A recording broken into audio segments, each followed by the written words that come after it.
Hey guys, welcome back to HelpClick. In this video, I'll be showing you how to see who shared my post on Facebook. But first, check our special offer in the description. So, let's get started.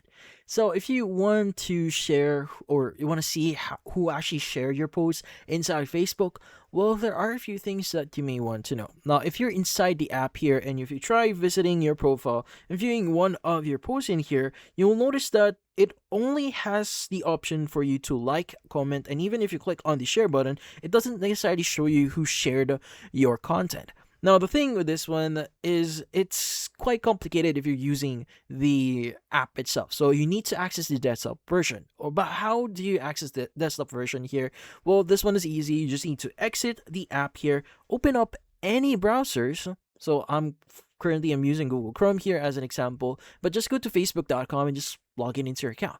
Now, once you've done that, you want to go and click on the three-dotted option at the top right of your screen, and you want to go and scroll down a bit here and click on desktop site. Let's go and just choose that one.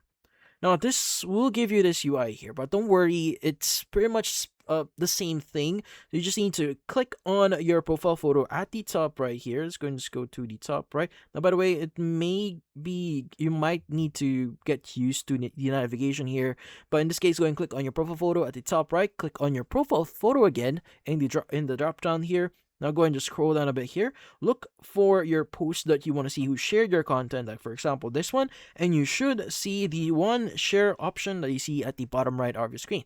Now the thing with this one, it's not it may look like it's not clickable, but if you click on the one share here, this will open up this UI here and it will display everyone that actually shared your content and even see what they said on that specific content, so if you want to view them. But in this case, that's about it.